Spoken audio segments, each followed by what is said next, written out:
Son, are you ready to sacrifice something that you have? A young boy, he's just 7, 8 years old, and he wants to play cricket. His other friends are going in the park, watching movies.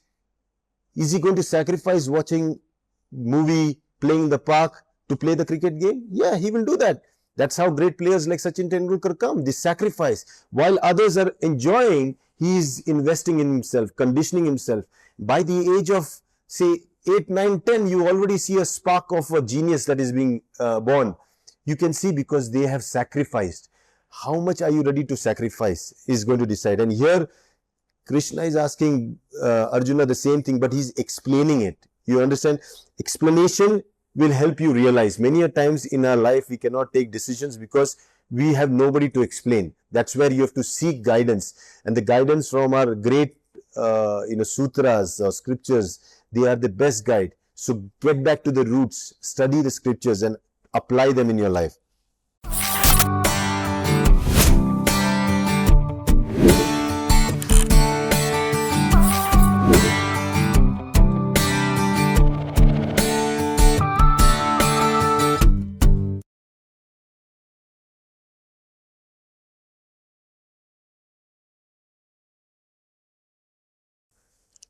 So good morning everyone, and welcome to this special Saturday-Sunday series on Shunya Talks, where we are going to this time cover a very interesting scripture, or you can say a book that has been known to represent India, and this is the Bhagavad Gita. But technically, currently the existing versions are very expansive, almost around 700 verses. But we have a version that due to the efforts of Dr. Sinha, we could recover. And this version is the original Bhagavad Gita as it was found in Bali, in the language of the Balinese. So usually in India, people were tradespeople, so they used to carry these texts across the areas where they did business with. And so luckily we have the 84 verses. So when I was researching about how we could inculcate Bhagavad Gita into our Shunya practice, I remember Dr. Lim, our teacher, who were telling us, especially me, that he had read the Bhagavad Gita, and I was like, 700 verses is too long, and how could he read it in just 15-20 minutes? And I remember him telling that very clearly. And also in the first book I have written about the story how when he was completely depressed, he used the Bhagavad Gita and read it through from start to end, and within half an hour he was okay to understand the reality of life. And I realized that the book cannot be 700 verses. There should be a shorter version, which was even prevalent during the time when Dr. Lim was in India studying. And that's exactly happened, and I got the 84 verses that was the original Bhagavad Gita as it was. And so we're going to study that today, and tomorrow, 2 days, we're going to try to finish that in the most easiest format without all the Indian masala. We're going to keep it as simple as it is so that you can take home the direct message what the Bhagavad Gita has to offer. And before that, let's focus our mind and control our thoughts. Okay, because that's what Krishna did. He used to play the flute so that all the cows, which were basically in India, cows, we say they go for grazing. So the mind is also like a cow. It keeps on grazing here and there. So with the mind focused, let's study the Bhagavad Gita, the 84 verses. But before that, you should all know that every sutra or every you can say a scripture that exists today should have been written by somebody, and either it was a conversational notes that somebody was taking. That's what sutras are, real-time notes. So in India, writing was prevalent long time back, so many people argue that in India writing was not there, and I always give the example that the whole Mahabharata was written by Ganesha.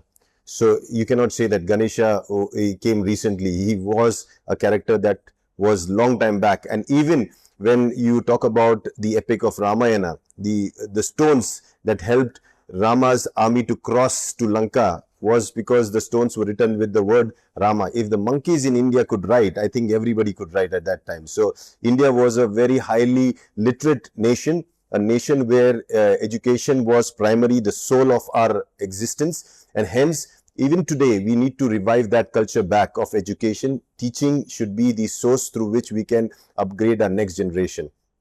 And keeping that in mind, let's quickly understand who and was Vyasa, the author of the Bhagavad Gita, and actually where does Bhagavad Gita come from? The epic Mahabharata. So quickly, there was this Englishman who made a good 10-year effort in running a serial of Mahabharata in Britain, and I think that is very, very important, where he has brought more realistic approach towards the understanding the concepts of Mahabharata. So let's quickly see a clip from Mr. Brooks' version of Mahabharata, the start part, the initial part. So you see, Vyasa was the person who was narrating, and there was somebody who was writing. In the olden days, the one who used to write, he never showed his face because he becomes the character otherwise. So they used to always have that as a masked face. And exactly that's what we learn from our history. To be more practical on this aspect, we also realize that when Vyasa was actually dictating and Ganesha was writing, the whole epic was written, and it's a poetry of our ancestors, mankind itself. And Bhagavad Gita is one of the scenes in this great poem that was initially called as Jaya with 8,800 verses, which later became Mahabharata with almost 1 lakh verses. Point here to note is the central character in this is Krishna. And if you see, Vyasa's real name was Krishna Dwapayana. So he became the central character because he was the one who was writing it all. And he had to be the Sutradhar, the one who brought everything together. And that's another thing that we need to think about, what Krishna is. And if you study and go to Wikipedia and look a little more about Vyasa, you will realize that he was called Krishna Dwapayana because Krishna was because he was dark in color, and Dwapayana was because he came from a region called Dwapayana, and that is why he was called as Krishna Dwapayana. Vyasa was the title for somebody who could explain things, who could compile things and bring it up in a way that we can understand. It's very difficult to understand emotions. That is why people suffer. Emotions are the most critical thing that actually are the reason for our experiences of happiness and sadness, sorrow, suffering. They all come from emotions. If we as human beings do not understand and see emotions as emotions, we will be actually suffering in the sea of emotions. And that is what samsara is all about. We all suffer because we cannot manage our emotions. And that's exactly what happened in this epic poem, Mahabharata, in one of the scenes in the Bhishma Parva, where Arjuna, the warrior, who is the, you can say, the superstar of one of the sides of the army called the Pandavas, were going to fight with their own family members on a power struggle for the kingdom and distribution. The other side was Kauravas, and their leader was none other than his great-great-great-grandfather Bhishma.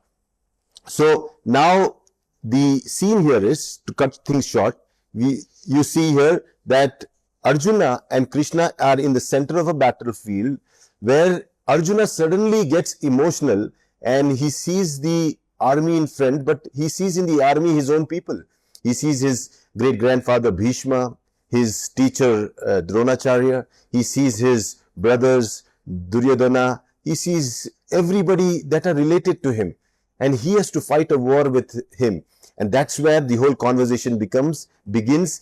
And let's go to the Bhagavad Gita, and actually, to the point, let's study the 84 verses. Today we're going to study 42 verses, and tomorrow 42 verses, and we're going to finish the Bhagavad Gita, the conversation of Krishna as the charioteer to Arjuna, who is the warrior. Remember this, our mind is our charioteer. Okay, our mind is our charioteer. If our charioteer is good, it can direct us right in the direction of our actions. That's our intellect. And our intelligence needs the right guidance of the mind. If mind is out of control, intelligence goes out of control. That is why you see Many people, because of sensual desires, who are not able to control their sensual desires, they lose their sense and ability to think. We suddenly feel these people have lost it all, had everything, but yet they suffer. That's exactly we are going to study here. So let's begin so here we are, 84 verses, Bhagavad Gita as it was. And let's go with the first verse, where I just discussed with you. Arjuna, the great warrior, he tells Krishna, "Oh Krishna, when I see my kinsmen assembled here and eager to fight, my limbs falter, my mouth becomes dry, my body shivers, my hairs stand on end. Gandiva, the bow, slips from my hand. My skin is burning all over. I cannot stand still. My mind seems to whirl, and I see adverse portents. O Keshava, Krishna, I do not foresee any good will come from killing my family in this battle." Okay, let's go first 3 verses.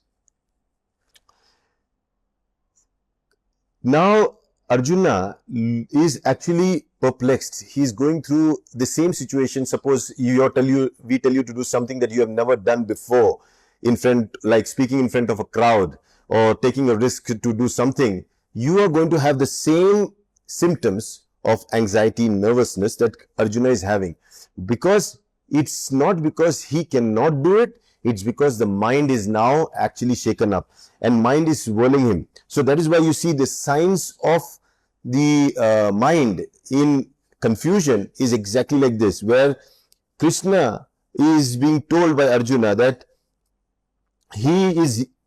Arjuna is telling that I have come here to fight, but my limbs falter, means his legs are shaking, mouth is becoming dry, his body is shivering, hairs stand on the end. You see, this is completely nervousness symptoms. And you all would have also gone through this in many times in life. For the first time I remember going on stage to talk, I've had the same symptoms what Arjuna is talking about here. Okay, suddenly as the warrior, his Gandiva, the bow, is also slipping from his hand. Okay, that's exactly what happens. You are going first time on stage, your mic starts to slip from your hand. Your hand starts sweating. These are the signs of the mind bewildered. Okay, skin starts burning all over. Even with the AC, a person starts sweating. I cannot stand still. He's shaking, and people can see that. The mind seems to whirl. These are the signs you see today people are going through, and everybody is in this situation. Everybody is in a state of anxiety, nervousness, worry, because their minds are not still. Okay, and because the mind is not still, the body is also not still. Remember, we have been studying in Shunya how with the stillness of the mind, the body stillness follows. Okay, with the body stillness, the mind stillness follows. We have been doing this. Now you see, when the mind is not still, the body starts moving. Okay, so much moving that you give up. And that's exactly what is happening to Arjuna. Next 3 set of verses. I see adverse portents, O Keshava. Means he is now worried. There are some signs of adversity, means something going not right. I do not foresee any good will come from killing my family in the battle. His job was to go and fight the war. And in front of him was his family, his teachers, his brothers, and he has to fight with them. He suddenly has a thought, why should I fight? What am I going to get with fighting my own family, with my own family members? I wish no victory, nor kingdom, nor things of pleasure. O Krishna, what should I do with a kingdom? O Govinda, of what use is having sovereignty or enjoyment or life itself to us? Thousands of questions start coming. Why should you do this? What are you going to do after you win? What is the pleasure you're going to get? What is the power you're going to get? So he's telling Krishna, the Govinda, he's telling them, who is his charioteer, he's having a conversation with him, that all this is useless for me, my own family members, if I fight, doesn't make any sense. Those for whom we desire sovereignty, that's power, enjoyment, things of pleasure. Stand here in readiness to fight, having given up the hope of life and wealth. Means for the people that I'm actually working, they are only not supporting, they are only fighting. I'm going to fight with them only because I want to give them the power, I want to give them the happiness, I want to give them the freedom, but they are only standing in my way. What should I do? He's saying, I don't feel any hope in, fighting this war. Teachers, fathers, sons, and also grandfathers, uncles, father-in-laws, grandsons, brother-in-law, and other relatives. That's what we are. We are nothing but all the relations that we maintain. And these relations, they actually should strengthen us. But if you look at reality, they weaken us. We are more worried about what people will say when we do something. What will happen when, how it is going to affect my parents. What was going to happen? We never go on a journey to fulfill our desires, our purpose of life, because we worry about them, who are actually the people who should take away our worry. They are the reason that become the biggest worry for us. We are not worried about people we don't know. Remember this, we are always worried about people whom we know, whom we are related. Therefore, it is not right that we slay our kinsmen, the sons of Dhritarashtra. How can we be happy by killing our own people, O Madhava? You see, how can you be happy when you have to make them suffer? It doesn't make any sense. Forget the purpose. I will leave everything and stay at home. I will leave everything and be with them. You've let go of all your purposes of life only and only to be with those emotional people who are actually weakening you. And this is exactly what is happening to Arjuna here. The 9th verse says, with the destruction of the family, the eternal family laws are destroyed. And when law is destroyed, lawlessness prevails over the whole family. Suddenly, because you have a weakness, you have reasons. And here Arjuna is trying to explain why he cannot find. He wants to be the goody person. He's saying that, these are my family members. How can I fight with them? They are this and that is what they have done. All those things. Then he's saying, okay, after this, even if you destroy the family for a right cause, what are you going to get? He's giving all the gyan, all the knowledge to Krishna, saying that when the family is only destroyed, then the eternal family law is destroyed. Then when law is destroyed, lawlessness, everything, there is nothing left in the world. So he's trying to prove his point, why he doesn't want to fight the war. You see, a person who wants to actually give up will come up with tons of excuses. These excuses, he will endorse them, saying why you need this and why this. And he will keep on giving you all the reasons of not doing something. But he will not find a single reason for doing something, because there could be hundreds of reasons for you to not do things. But there should be one solid reason for you to do things. And this is what Bhagavad Gita is all about. It would be better for me if the sons of Dhritarashtra, the Kauravas, with weapons in their hands, should slay me in the battle, while I remain unresisting and unarmed. He's saying, no, let them come. I give up. I put my arrow, bow down. Let them, the son of Dhritarashtra, the Kauravas, come with their weapons in their hand. Let them, kill me, in this battle. And I will not resist them. I will not fight with them. I will be unarmed. Isn't this the sign of a person who has given up? Let situations come, let circumstances come in my life, and I will just go through it, accept what it is. Maybe that is my destiny. People who use this as a means are like Arjuna, who are giving up in the cause of giving reasons of destiny, telling that this is the law, this is my fate. But here Krishna is going to give him very nicely why this thought is not right. 11th verse. Having spoken thus on the battlefield, Arjuna sat down on the seat of his chariot, throwing away his bow and arrow, overwhelmed with grief. Suddenly, after speaking all this to Krishna, he gives up everything, sits on the chariot, throws away bow, sitting down now, grieving, worrying. Out of 10, you'll find 9 people only sitting and grieving about life, telling that this is not possible, that is the problem, this is what is happening. There are only people who keep on complaining. They feel life is full of suffering. They see only grief in that because they want to give up. Krishna said, verse 12, O Partha, Arjuna, do not yield to unmanliness. It does not befit thee. Cast off this petty weakness of the heart and stand up, O scorcher of the foes. Now here comes the first motivational talk from Krishna. As a therapist, as a psychotherapist, as a guide, as a charioteer, he has to make sure that his ratha, his you can say chariot, is taken to the right place in the right direction. That's a good friend, a good ally, a good companion you should have. And very rarely you will get friends like this in your life. Okay, so remember, having a friend like Krishna in your life who can show you the reality. And he starts with very, very blunt statement. Do not yield to unmanliness. Means you are a Purusha, you are a man. You are talking like a woman, giving up things. He's here, actually he's talking unmanliness, not even womanhood. He's talking unmanliness. A man means brave, who is ready to fight, and you're suddenly being unmanly. This does not befit you. This does not seem to be your character. You are now, something has happened to you. He knows that. Cast off this petty weakness. He knows this weakness that you are having is very, very immaterial, very petty. And stand up. And he's also reminding you, you're the scorcher of the foes, means you're the one who can actually burn down all the enemy. You can do that. You are lamenting for those whom you should not lament for. He's telling him, reminding him, you are actually crying for those whom you should not cry for. They are against you. If you don't kill them, they are going to kill you. He knows that. And he's telling him, you are crying for them.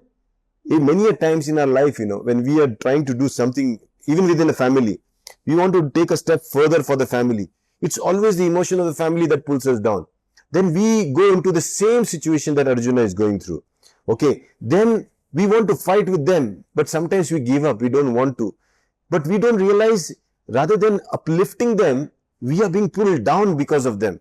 And that's exactly what is Krishna talking here about. And yet you speak words of wisdom. Wise men do not grieve for the dead or for the living. He's telling, because Arjuna thinks he's wise to see everything, that there will be lawlessness and blah blah, all the jargons that he was giving and excuses he was giving of not fighting. Arjuna thinks he is wise, but Krishna is saying, you think you are speaking words of wisdom? Wise men do not grieve. Wise men, they never grieve for the dead or for the living. They don't look after who is dead or alive or dead. They don't look at that. They don't grieve about them. They see reality. Wise people see through life and death. They see through problems. They see through suffering. They see through all the plots of illusion. They see through Maya. Remember this. 14th verse. There was never a time when I did not exist, or you, or these kings, nor shall any of us cease to exist hereafter. He's telling, don't worry. I also existed always. You also existed always. Even these people whom you think are going to die, they also existed always, and they will always exist. So here, like a teacher, comes the teaching very, very smartly. Suddenly you're in war, you're here to kill somebody, and suddenly that is worrying you, and Krishna is teaching you that I existed, you existed before this and after this, and even they whom you think you're going to kill, they will also exist. Just as this body passes through childhood, youth and old age, so also does it pass into another body. Here he's talking about how we keep on passing from one body to another as we pass ourselves. Like I was a small kid in a cradle some time back, say around 47 years ago.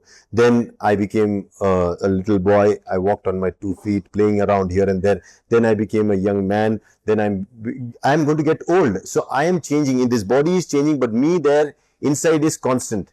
Okay, that is not changing. So we keep on changing our states, our physical states, our mental states. But inside that, we remain, one thing remains constant, that is ourselves. The wise man is not perplexed about it. Why? Who is wise? The wise who is not fooled by illusions. What are illusions? Something that are ever changing. Okay, so a wise man never gets fooled by things that are ever changing. He sees something that is common in all of them, something that is similar in all of them. Verse 16.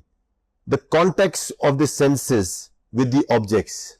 O son of Kunti, Arjuna, cause heat and cold, happiness, sukha, and sorrow, dukkha, have a beginning and an end. They are impermanent. O Bharata, endure them. You see, this is exactly what we studied in the Mahanapana Smriti Sutra. This is exactly we also know in the Heart Sutra, that things that are born will die. Wherever there is beginning, there will be an end. Okay? The context of the senses with the objects, they are the reason. The senses are the reason where you can have differentiation in hot and cold. Okay, then sukh and dukh. These are because your senses are in contact with something. This contact is giving rise, birth to something, and that something with over a period of time is going to go away. Okay, and in our practice also, if you see, when we practice and we are doing our 9 to 0, we are doing 29 to 0, suddenly you have a scratch here, and we tell you don't scratch. Okay, just watch. When you watch the scratching, the itching there, you will see after some time the itching is gone from here. So by only watching it.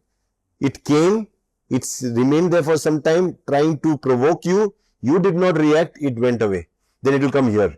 Then it will come here. You keep on watching these. If this can happen to your physical body, this also happens to your mental attributes. Your mind also gets itched by so many things. You know what he said? What are they doing? All those things, they trigger the mind to react. But if you know the art of stillness, not to react, what happens? All that thing is useless. It just goes away. Then what they said does not matter. What they are doing does not matter. You are focused in your duty. And that's exactly what this verse is trying to tell us. That you should understand that these things are impermanent. And impermanent things you need to endure. Okay. Endurance is when you know that I have to only hold it for some time. Like when there is a storm, okay, you're holding a tree.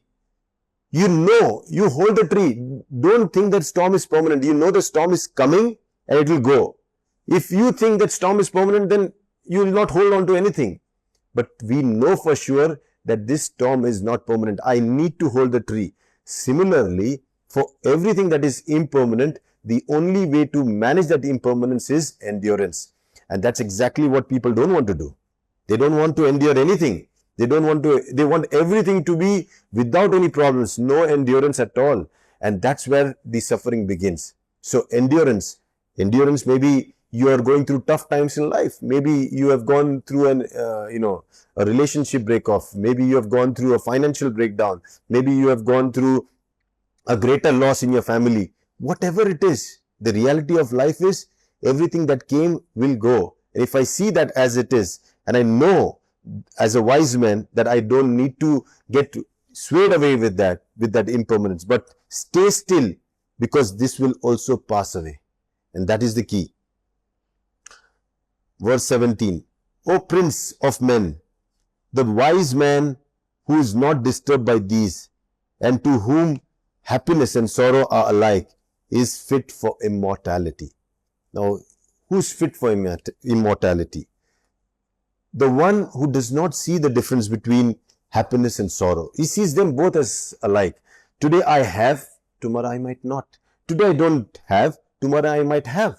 One who sees that actually is on the journey of immortality, because he is not living because he has, and he is not dying because he does not have.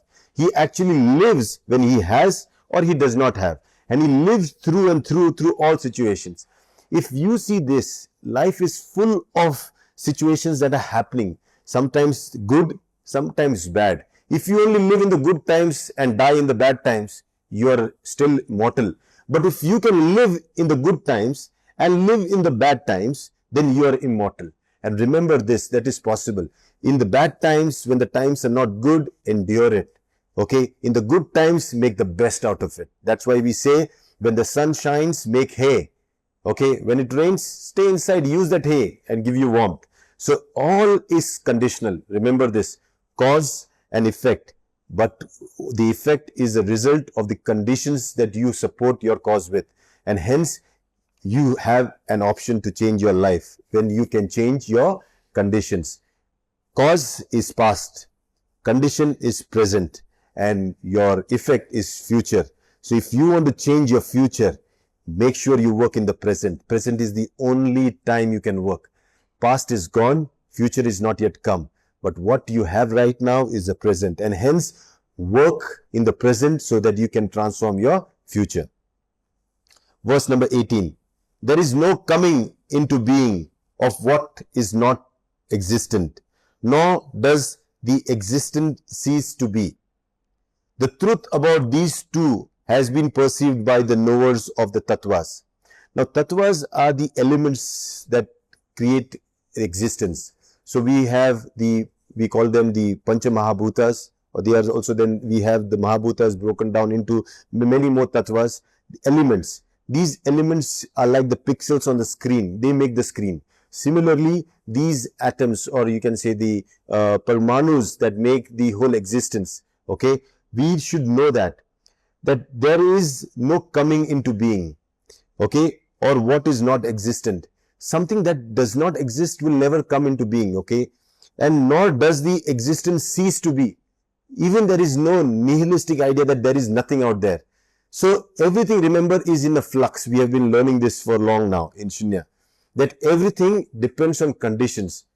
Seeing a ground, you see nothing. But when the seeds are sown, water is given, you see a whole jungle.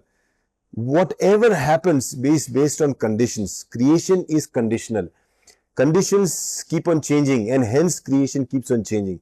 This is in a way good for us, because if we take control on the way we can manage conditions, we can manage the creation itself. And you are also a part of creation. Remember this. So, what do the knowers of Tattva? They know the truth that this existence, okay, there is nothing called non-existent and nothing called existent. Nothing is fixed. Know, verse number 19, know that by which all that is pervaded is indestructible. None can cause the destruction of that, the imperishable gunas. So here they are saying it's about talking about the ultimate force that is common between all of us. The element that actually keeps us in the similarity, that is life itself, or you can say the force of awareness. Okay, know that by which all that is pervaded is indestructible.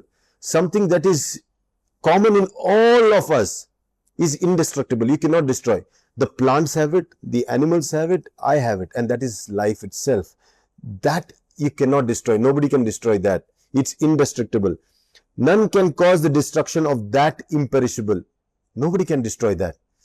These bodies which embody the indestructible, immeasurable, and everlasting are said to have an end.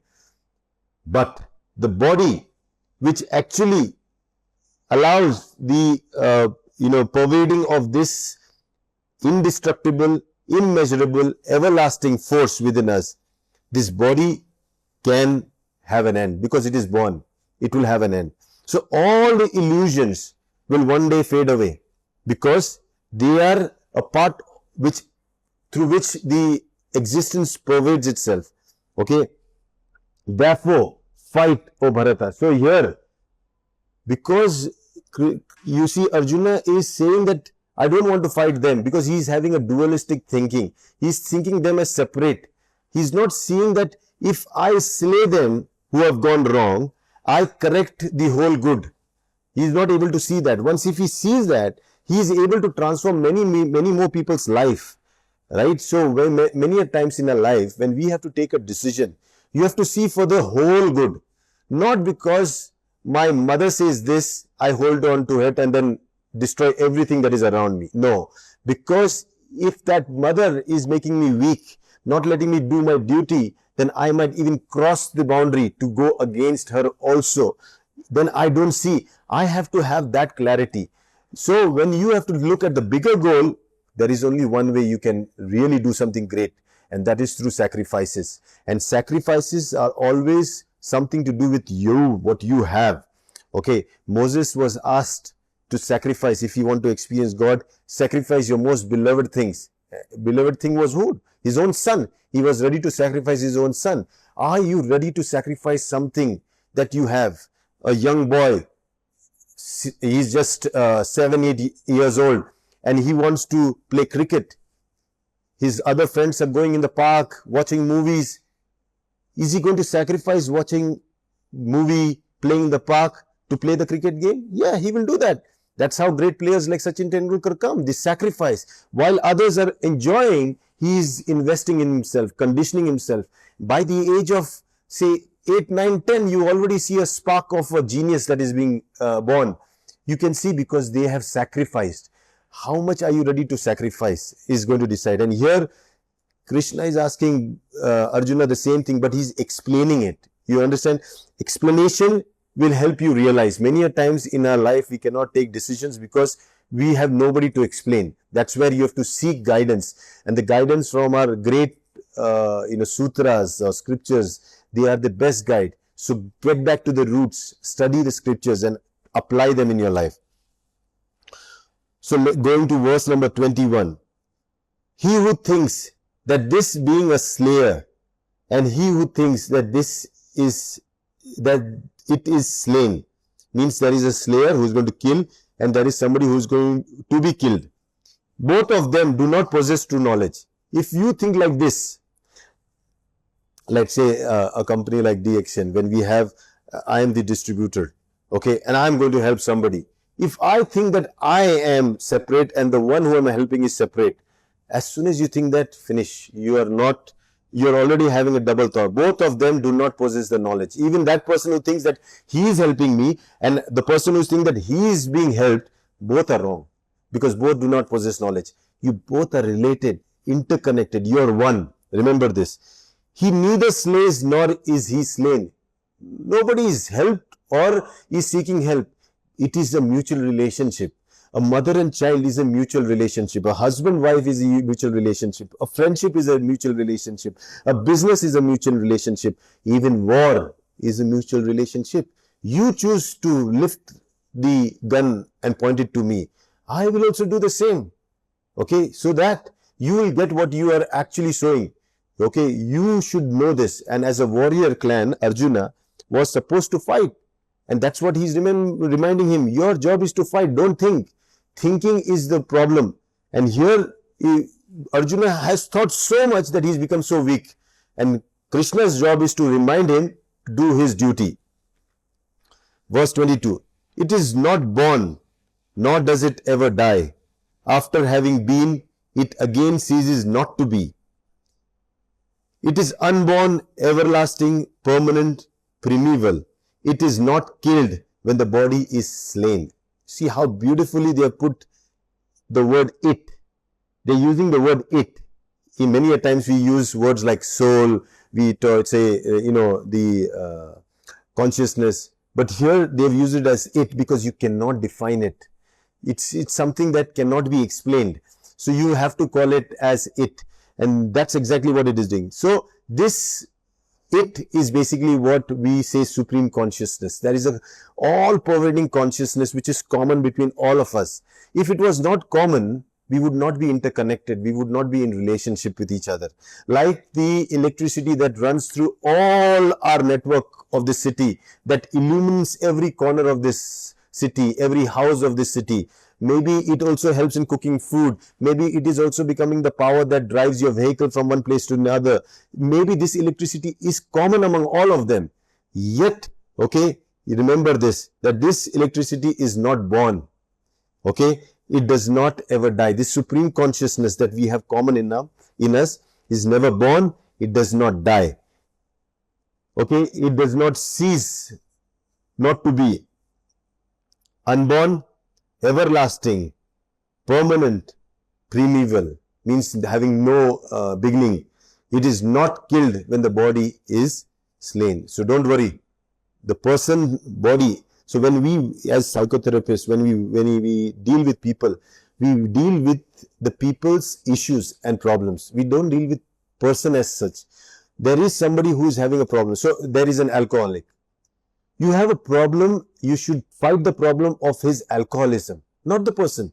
Maybe when he's hungry, you give him food. But when it comes to alcohol, you should take the warrior route, You have to take the avatar of a warrior to slay him from that illness. And that's exactly what is happening here. So even Bhishma, the great grandfather of Arjuna, the Drona, the great teacher of Arjuna, even Duryodhana, his brother, and the other brothers, they are against him, but they are now sick, mentally sick, and he has to now slay them, finish them. Otherwise, it is going to cause a lot of problem.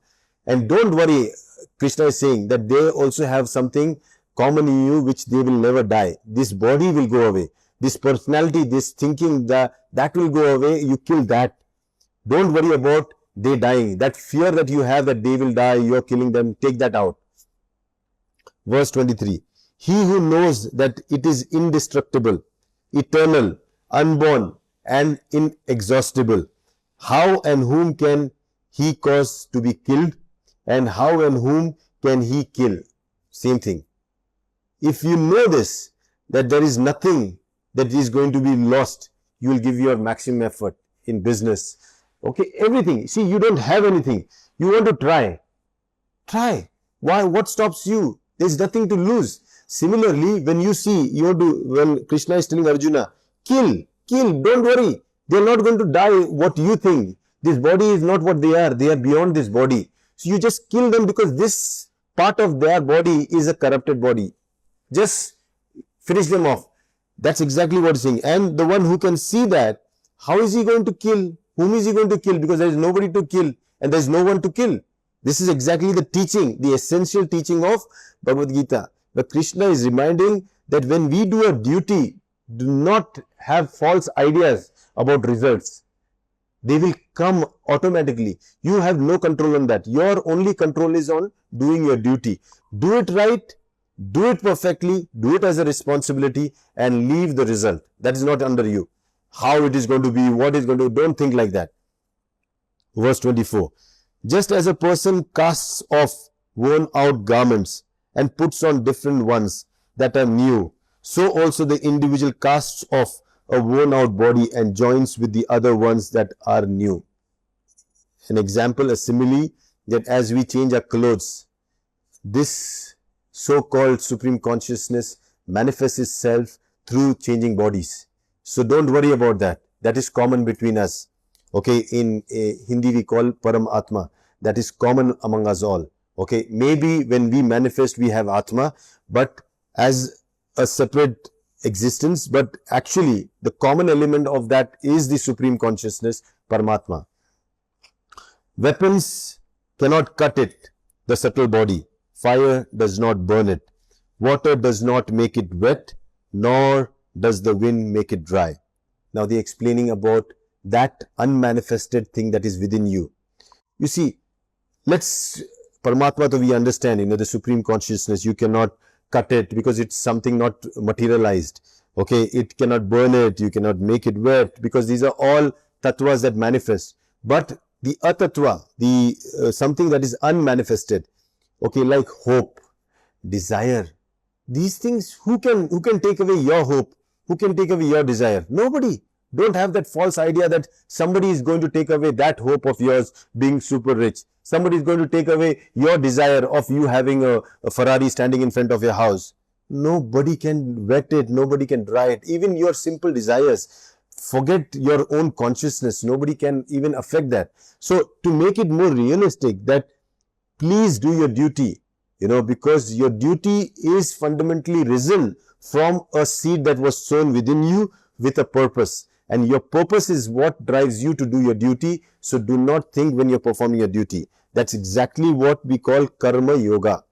Okay, remember, in Shunya we have two yoga systems. One is Jnana Yoga, where we do the BSV, the basic samatha vipassana. The first four belts, the red, the orange, the yellow, okay, and the green are BSV. They are your basic samatha vipassana or your Jnana Yoga. Okay, this is also called as Dhyan Yoga. So you first analyze yourself, know yourself. After you know yourself, then you do second is Karma Yoga. From blue belt, that is Bhagavad Gita as it comes, is the Karma Yoga thing, where you have to do the duty. You have to use yourself after you have known yourself and to do your duty. Your duty is symbolic of the responsibilities you are given. Many people want to know the purpose of their life. They want to know what they have to do in life. Very simple. You see what responsibilities you have, and that's exactly what you should take as your purpose in life and fulfill those responsibilities. Maybe you're from a poor family, your brothers need education, you have a responsibility of getting them married, then your duty will automatically, your responsibility put you on duty. Whatever comes your way, take it and make sure that you are able to support your family. Maybe you are representing the country by playing a game. You have a responsibility to make sure that you win so that the country is proud whom you are representing. So everything, the purpose is defined with your responsibilities. Okay, verse 26. This cannot be cut, cannot be burnt. It can neither be wetted nor dried. It is eternal, all-pervading, stable, immovable, and forever. This is exactly the definition of supreme consciousness. Very clear that it is not materialized. Hence, you cannot cut it, burn it, wet it, dry it. It is all-pervading. It is common among all of us. It is stable. It is immovable and forever. Okay? And people who practice Shunya can actually experience this, because everything that you can see, that awareness that you cultivate, it's not something that I can define in terms of words. You have to experience it yourself. Verse 27. This Mool Prakriti is said to be unmanifest, unthinkable and unchangeable. Therefore, knowing it to be such, thou shouldn't grieve. Means he's saying that thou should not grieve when you know that the basic ingredient, the supreme conscious which is there, is never going to manifest, is unmanifested, is unthinkable and unchangeable. So don't worry about it. You do your duty. So don't worry about failure. Do your duty, because success and failure are just the outcome of your effort. If you fail, there is a chance for you to succeed again. If you succeed, there is a chance for you to fail again. So remember, success doesn't define permanent success. Failure does not define permanent failure. Everything is just situational and circumstantial. If you experience one, either sustain it. For example, you have success in something, sustain the success for a long time by putting effort. If you have failure, then work on the failure reasons that failed you out, work exactly opposite of it, and try to make sure that you don't fail next time or reduce the effect of failure.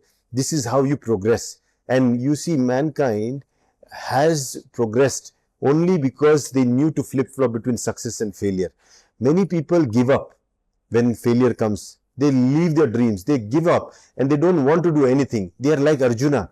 They don't want to fight. They suddenly get emotional. And you see half of the people are wasting their life like this. No, there is so much to offer. Even if you retire from your duty in life, job, there is so much to offer to the world. Become a teacher, become a guide. So much to give, Give. Don't sit and grieve. Verse 28. Even if you think that this body is constantly born and constantly dying, even then, O mighty armed, you should not grieve. Don't sit in the corner and cry. That's what Krishna is telling Arjuna. Even if you think that this body is born constantly, it's dying, just watch it as an illusion and do not sit and cry, because all this is one day going to go away. Verse 29. For the one who is born, death is certain. Exactly like what MAS says. Okay, if you're born, death is certain. And certain is the birth for the one who has died.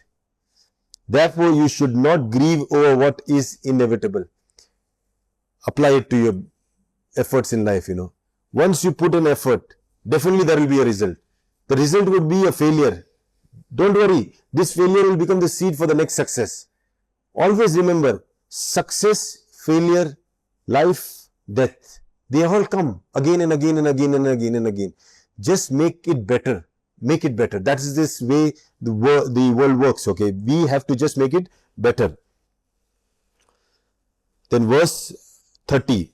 Beings are unmanifested in their beginning, manifested in their middle state, and unmanifested again in their end. So something that not there, then it is there, then it is not there. We have seen that that's exactly what dharma is. Something that is born, then is sustained, manifested, and then it dies off. We have seen the wave. Oh Bharata, what is there in this to grieve? Then what is there to grieve? You lost your father. Okay, it was a bad time, but you sitting and crying for the whole year, leaving your job, doesn't work. You have a relationship break down. Okay, had that, that's fine, but get up and start working again. You fell down from a bike. You're not going to sit there for the rest of your life. You'll lift your bike again and walk. That's how life is. You have to know that resilience to jump back, to spring back to action is more important than sitting and crying over spilled milk. Remember this, okay? That's exactly what here Krishna is telling Arjuna. One looks upon it as a marvel. Another speaks of it as astonishing. Others hear it of it as wonder. Yet having heard of it, no one whatsoever knows it. See how unfortunate this is. We all are listening now. We know this is the reality of life. We have been telling everything comes, everything sustains, everything goes, don't worry. We have been telling, everybody knows this. One who looks at it feels it is marvelous. Wow, it's not fixed. Somebody who is astonished, yeah, it's just gone away. I don't know how it went, it came. How did it came? I don't know. They are astonished. Others, they wonder, wow, how is it possible? Yet, having heard all of it, no one whatsoever knows it. Nobody ever knows the Supreme Consciousness. Nobody ever sees something that is constant. Everybody can see the flux, but never, anybody sees the basic constant element in it, the Supreme Consciousness itself. For example, we can see the light, we can see the fan moving and the wind, we can see the fire burning in an electric oven, but we do not see the electricity. Because you don't see it doesn't mean it does not exist. It exists. Why? Because it manifests so many illusions around us, so many things that are impermanent. There has to be a basis on which, and that basis is common among all of them. Verse 32. The dweller in the body of everyone is eternal and indestructible. Therefore, O Bharata, you have no cause to sorrow over any creatures. How simple. Forget everything. Life, death, profit, loss, success, failure, they are part of your life's journey. Don't worry. Don't sit and cry. Don't sorrow. Move on. Okay. Further, even if you consider your own duty, you should not falter, because there is nothing higher for a Kshatriya than to fight a righteous war. Now he's reminding Arjuna, you are a Kshatriya. You have to fight this war, a righteous war, for the right cause. Then you should not falter. Don't hesitate. Don't falter. Don't stop. Do your duty. 34. And also, people will speak of your everlasting dishonor. And for one who has been honored, dishonor is worse than death. Now, it's about respect. Okay? If you have been respected, then once people look at you at that position, at that place, the effort that you need to put to maintain your level there is much more higher than the one who does not have that level. Remember this. So once you have been given a position, once you have been given a responsibility, your job is something that is tiring, but you should not get tired. Something that is with a lot of responsibility, and you cannot shed off that responsibility, because it is said that one who has been honored, okay, dishonor is worse than death. To put yourself at shame is worse than that. So that means if I become a doctor, then I've been put in that position of honor as doctor. Then suddenly I become a guy who's cheating, who's fooling people. And if that name goes out, that shame that I'll carry, it will be worse than the degree I got, I might even not introduce myself as doctor. I'll be so ashamed. So that dishonor is worse than death. Remember. So either you take up your responsibility, then fulfill it and make sure you don't falter, or do not take it up. When we are born, maybe as son to our parents, as daughters to parents, maybe we are students to teachers, you have already been given a position. You have been given a responsibility. Do not falter. Take it as a responsible thing. Exactly this happened with Dr. Lim. When he came here to Malaysia, from Malaysia to study in India, he had this emotional breakdown when his grandmother passed away.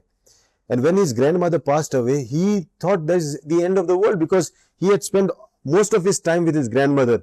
And he thought that, his grandmother is not yet passed away. He's feeling that she's going to pass away, because he saw a picture of her in front of a burning house holding a bag. He thought that now the house is burnt of my grandmother. What if she dies? What is going to... So all this worry he's having, Dr. Lim is having, and he's not able to concentrate on his duty. What was his duty? Was to study, and he was not able to concentrate on study. He thought, I will leave everything, go back to Malaysia, be with my grandmother, stay with her, take care of her, blah blah blah. Then with that worry, he's not able to sleep in the night. Then somebody from his IIT Kharagpur hostel comes and gives him this 84 verse Gita, and he happens to just sit and grieve over the uncertainty of what could happen with the grandmother, Dr. Lim. And then he happens to read this. When he sees that grandmother today, his body might go away, but I have a chance to meet her someday again. And this gave him hope. And he said, then my duty here, because my parents have spent such a fortune to send me to India to study. My grandmother hopes that I'll be a good person when I study. I have responsibilities. And he took up that responsibility, knowing as if it was his duty, and he had to do that duty without causing any dishonor to the hope that they had on him. And he starts studying, and trust me, Dr. Lim personally tells me that after that, he was always top in the class, because he did his duty well. How many of us, we realize the suffering of our parents when we go to school, and realize that our parents are putting in so much money to give us education, but yet we carelessly do not study. We think it's a casual thing. How many times do we sign up for a company to represent that company, to sell their product, but we do it as just casually, as if it is just something that we are doing, without even taking the responsibility. How many times have we taken up education with responsibility? How many times have we taken up any role with the effort that you need to put in to make that role really an honorable one? None. I tell you, many people fail because they do not see the value in Karma Yoga, the responsibility of doing your duty.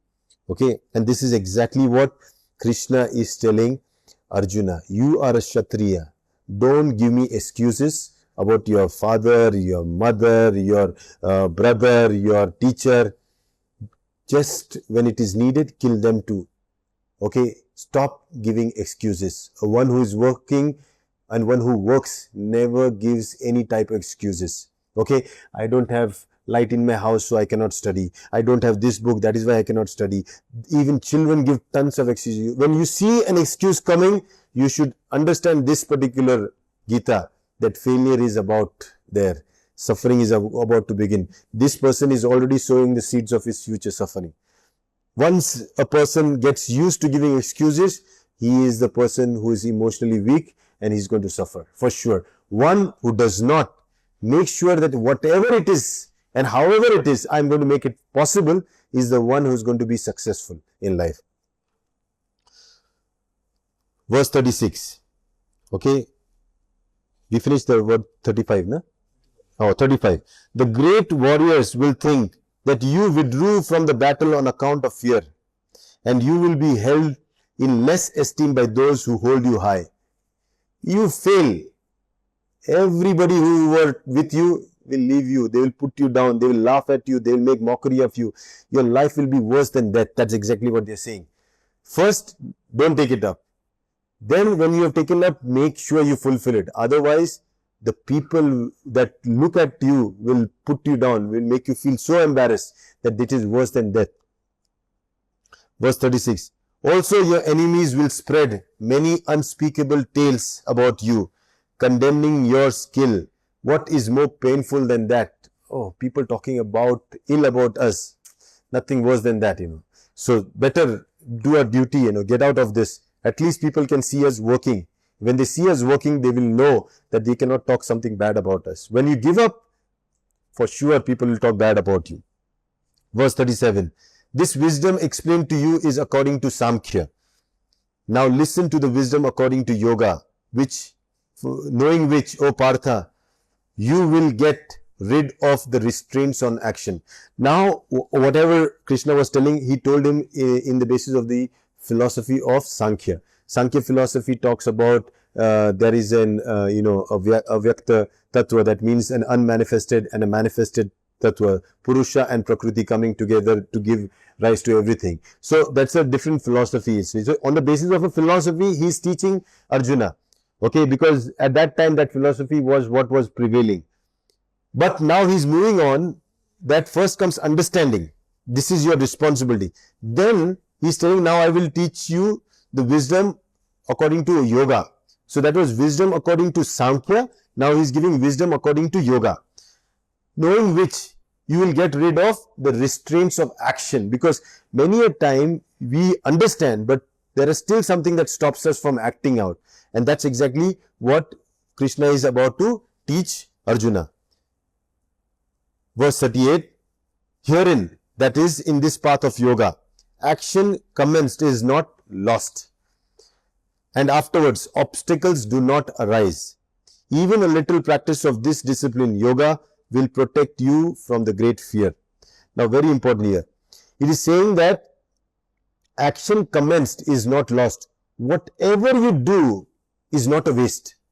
Once you start, don't think it is a waste. Your starting, your beginning or commencing of an action is not lost. It doesn't lose anywhere. It is already there. It is begin. The spark has already come into existence which can give fire. So it is like that. So to begin is the key. Okay. Obstacles do not arise. Once you begin, you will find a way out. Obstacles will not come in the way. I'm telling you. Because once it begins, it will find its own way. It comes into existence. You take one decision, then you start it. After that, you will see it is magical. You will know, I just started it. Only the first effort you have to do. Remember, you take 2 stones, you rub. The effort is to get that spark. After you get the spark, you leave it. After that, it is the spark that burns the fire, not you. You're doing nothing. You're just providing, just creating conditions. All the effort is in beginning. People don't begin. People don't start. And that's why they fail. You should start and continue doing what you're doing. Because start means to be in the present. Okay, so you should every day start something. Starting is the key. Then once you start, obstacles will not come. And if they come, just go across like a river goes through the obstacles but meets the sea. Similarly, once you start something, you should reach the goal you have set your mind for. Okay. Even a little practice of this discipline, even if you practice little of this yoga, discipline, okay. Discipline of what? Of starting. Starting will protect you from the great fear. Every time you can start, there will be no fear. You understand? So do not worry to start. Remember this. If you can let go of that, there is no fear left in life. Okay. If you fail, you know how to start. You just start. You fail, you start again. You fail, you start again. Start, and then once it doesn't fail, you don't need to do anything. It is success. You only and only need to do is to start. Verse 39. O Kuru Nandana, descendant of Kuru Arjuna, in this yoga discipline, there is one pointed determination. But the thoughts of the irresolute are many branched and endless. So when you start, you have only one point determination. Okay, in this kind of yoga practice. That is, you are starting to achieve something. That's it. But there can be many thoughts, irresolute, and are many branched and endless. There will be many disturbing thoughts that will come between you and your goal. Don't think about them. You keep on starting. You start and watch at the goal with one pointed determination. Don't worry about all the branches it shoots out. So many thoughts, so many worry. Don't worry about that. This is exactly what we do in Shunya. When you sit to practice, okay, we start to observing the breath. At level, say the red belt, we do 9 to 0. That's our journey. Then 29 to 0, 99 to 0. We do this. This is our journey. This trains us to be one pointed determination and achieve what we set out for. Once you start doing this, your mind gets trained in one pointed determination, and hence Such a person with one-pointed determination, we say, is focused. So now Arjuna is having all these questions, he's getting emotionally weak, is because he's lost his focus. His focus, he forgot that his wife was actually, molested in the whole Darbara, the royal court. He forgot all that. He forgot everything. Many people, when they see, a problem in life, they forget that how poor they were, how difficult life was, what happened when they were in that situation. They'll forget everything. Then they compromise with life and they live a very mediocre and compromised life. So here, this yoga discipline of one-pointed determination, okay, you have to know is the real way in which you practice focus. O Dhananjaya, Arjuna, perform action being firm in yoga. Abandon attachment and be balanced in success and failure. The state of equilibrium is known as yoga. You see, now definition of yoga coming in. The state of equilibrium between what? Between success and failure. Don't get carried away by success and don't give up in failure. One who knows to bring both into balance is practicing the one disciplined yoga, and that's exactly what we call the one-pointed determination, focus. Those with proper knowledge, buddhi yukta, leave behind both good and evil deeds in this life. Therefore, discipline yourself in yoga, for achieving excellence in action is called yoga. So, real yoga is what? Achieving excellence in action is yoga. Yoga is not me doing the Parvatasana pose or this pose or that pose. That pose is an act that you did, and if you can achieve an excellence in that act, you're doing yoga. Similarly, if I have become a warrior, that's what Arjuna was, and if I do my job with excellence, by achieving excellence, by slaying everybody across and winning the war for my country, I have done yoga. As a teacher, if I can teach all of my students, I have done yoga. As a father, mother, I am able to bring up a good family, I have done yoga. As a student, if I study well, I bring up good grades, I am able to bring a good life to my family, I have done yoga. Yoga means excellence in your action. Okay. Discipline yourself in yoga. How do you discipline? By always remembering to start. Do not give up. Do not give up. Okay. And do not get carried away. Be in the middle. Okay. Then we are verse 42, last verse of today. When your intellect, which is puzzled by the Shruti, Veda, text you have heard, will become fixed and immovable in Samadhi, you shall attain this yoga. How can one attain this yoga? When your intellect, usually intellect gets puzzled because so many opinions, so many ideas, so many things. When this intellect stops getting puzzled, okay, and becomes fixed or gets stable, okay, in what? In Samadhi. Or Samadhi of what? Your action, what you are setting out to achieve. If it gets fixed in that and wants to become one with that, that state which you attain between the cause and the effect becoming one based on the condition, then there is no differentiation left. This whole process is called Samadhi, and that's what is called true yoga. Yoga is union. So in BSV, Basic Samatha Vipassana or Gyan Yoga that we have, the first 4 belts, we do is we make the mind and our body become one.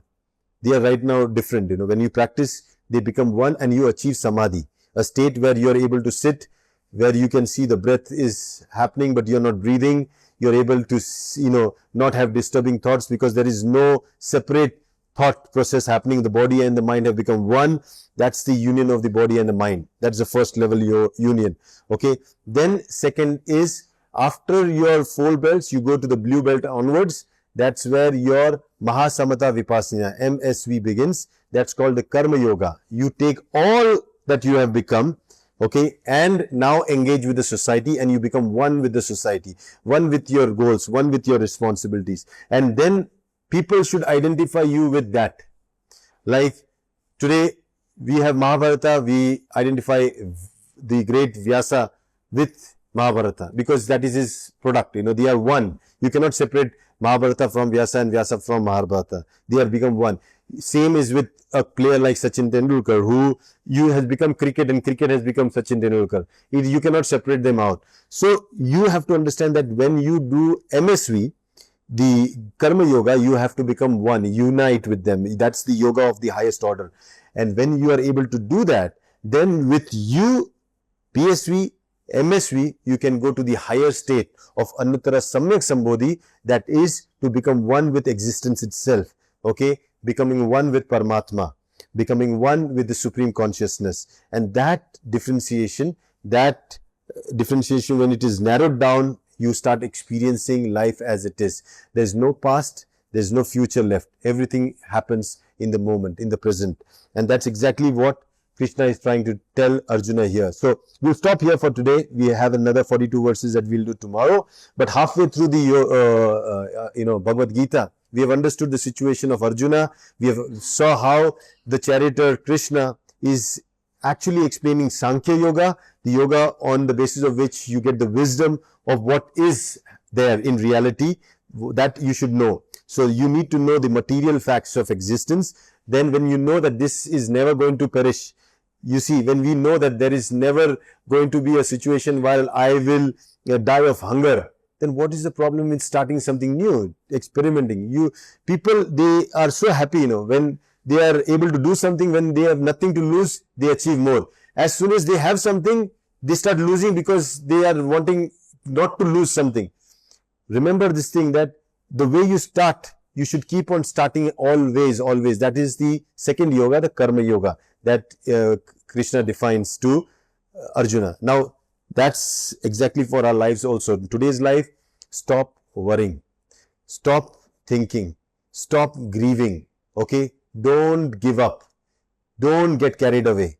If you can take this message, I think what helped Arjuna win the war, the advice of Krishna, can help us also win our life struggle and our war that we have every day. Everybody is going through that. And if we can get through that with that peace and that calmness, I think we can experience the same bliss that Arjuna could have had with the words of Krishna, who as a charioteer was guiding him. Okay, so we are lucky that because of the writing of Ganesha through Vyasa, we are having this 84 verses that we can apply in our lives, and practically apply in our lives and change our lives. So that brings us to the end of today's session. Till then, bye-bye.